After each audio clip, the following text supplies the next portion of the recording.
September 4th, 2024. A 14-year-old walks into Apalachee High School in Winder, Georgia, armed with an AR platform rifle. Within minutes, 4 people are dead. 9 others are wounded. But the bullets were only the beginning. For the nearly 1,900 students and staff who survived that morning, the real battle, the invisible one, was just starting. Months later, they're still fighting. This is the story of the traumatic survivors of Apalachee High School. Apalachee High School sits on the outskirts of Winder, Georgia, a quiet town of about 18,000 people, roughly 45 miles northeast of Atlanta. Tree-lined streets, Friday night football. The kind of place where parents believed their children were safe. On that Wednesday morning, just over a month into the new school year, 14-year-old Colt Gray allegedly opened fire during morning classes. Teachers Cristina Irimie, 53, and Richard Aspinwall, 39, were killed. So were students Mason Schermerhorn and Christian Angulo, both just 14 years old. 9 others suffered gunshot wounds. But the trauma extended far beyond those struck by bullets. Within an hour of the shooting, ambulances arrived at nearby hospitals carrying students and adults suffering from panic attacks and extreme anxiety, not bullet wounds. The day after, 80 families showed up at a county office seeking counseling from volunteer therapists. Georgia's deadliest school shooting had created wounds that no surgery could repair. Charlene says she was in the classroom with a substitute teacher with other students when they started hearing gunshots. Tell me, how did all of that play out? I was just like doing my work, and like some minutes after, like I heard some gunshots, and it appeared to be like they were like that. You know, this is serious. So that's whenever like we all like shook to the corner, and somebody closed the door. I don't know who closed the door, but somebody closed the door, and then they started stacking up tables like on top of the. So barricading the yes, door. Like barricading, like keeping it safe. And after that, like the announcements came on, and that's when like they were like it's a hard lockdown intruder drill, and then we were all like kids started crying, kids started freaking out, like everybody was just there, like, and we were just like all like laying down, and I was just telling everybody like it's okay, like God got us, like we're gonna be okay, like nothing's gonna happen. I was scared I was gonna die, to be honest, and when I heard hard lockdown, I knew it wasn't a drill. He never really talked. He was pretty quiet. He wasn't there most times. Either he just didn't come to school or he just would skip class. So he was in class with you in algebra class, he left, then he came back. They lock automatically, so you have to be let in to come back into our classroom. They almost let him in, but I'm pretty sure she saw that he had a gun, and so she backed away. And then he turned away, and that's when you hear like the first rounds of fire.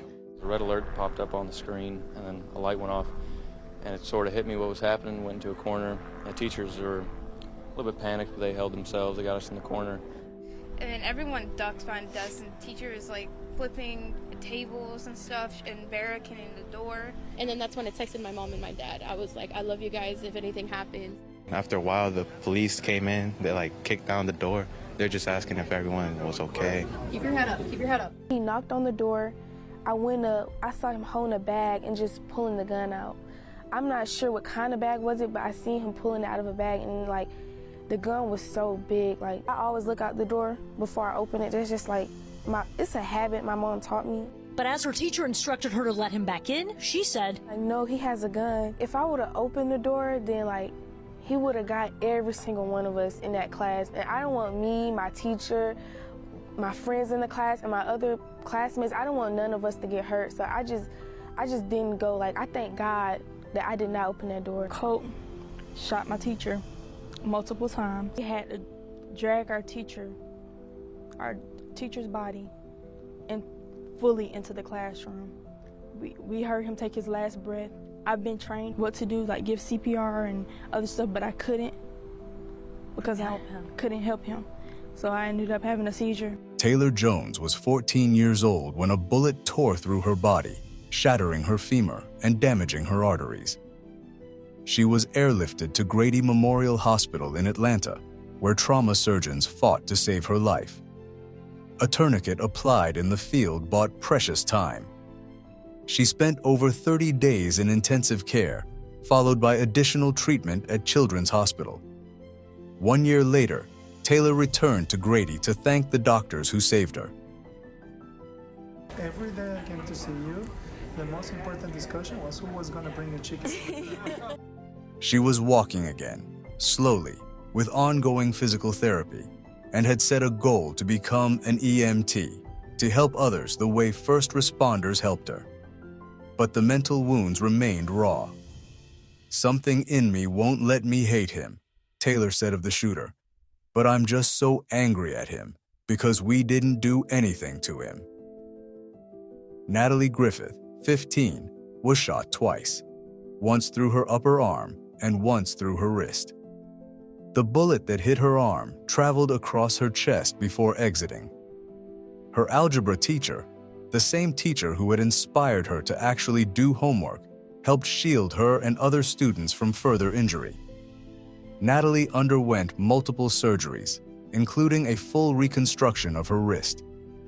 Her mother, Marilda, documented the recovery on social media, sharing photos from the hospital bed. Despite everything, Natalie smiled.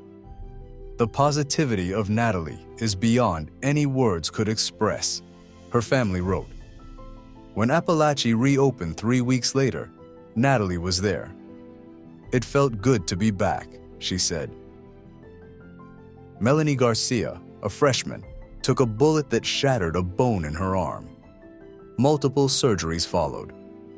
Her grandmother later described her as a great child, a very sweet, soft child who didn't deserve any of this. The psychological devastation extended far beyond the shooting's immediate victims.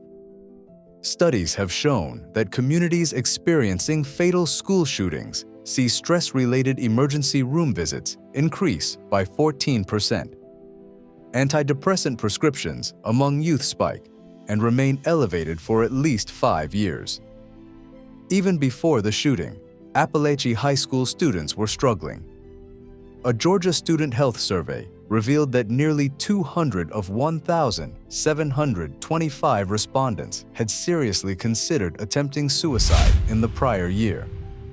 Half reported feeling sad, depressed, or withdrawn at least once in the previous 30 days. The shooting poured gasoline on an already burning fire. Football coach Mike Hancock watched his defensive coordinator and friend, Ricky Aspinwall, die that day. In the months that followed, Hancock discovered something he never expected.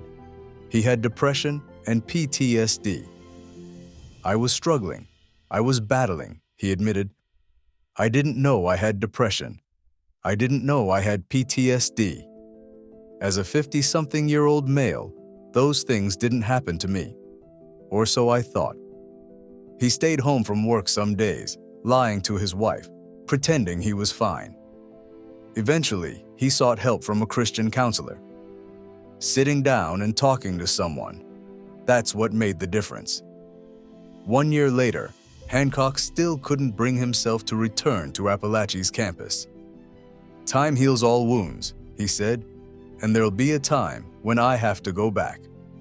But not yet. The Barrow County community rallied under a simple phrase, "Love will prevail."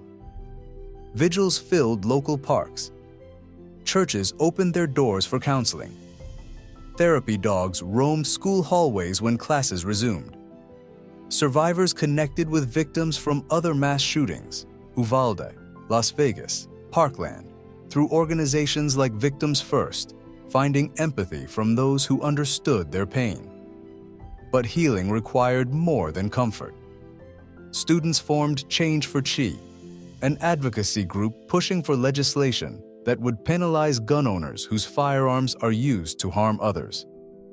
In February 2025, Apalachee students protested at the Georgia State Capitol, demanding change. The school installed metal detectors in January 2025. Students now wear ID badges, Staff use apps for security checks. More resource officers patrol the halls. Principal Jessica Rayberg acknowledged that beneath the surface of normalcy, trauma persists. You're going to see students really involved in collaborating and wanting to learn, she said. But at the end of the day, that takes a lot more energy than it did before because we're sitting in trauma and grief. The survivors of Apalachee High School carry scars that may never fully heal. Some are visible, surgical scars, reconstructed wrists, limps that may never disappear. Others are invisible, flashbacks, hypervigilance, the inability to hear a loud noise without flinching. But they are still here, still fighting, still hoping that their pain can prevent someone else's. If you or someone you know is struggling with trauma, anxiety, or thoughts of self-harm, please reach out. Call the 988 Suicide and Crisis Lifeline, text HOME to 741741, or speak with a trusted adult. One conversation can change everything. Remember Mason Schermerhorn. Remember Christian Angulo. Remember Cristina Irimie. Remember Richard Aspinwall. And remember the survivors, because their fight continues every single day. Thank you for watching. Subscribe for more true crime documentaries. Leave your thoughts in the comments.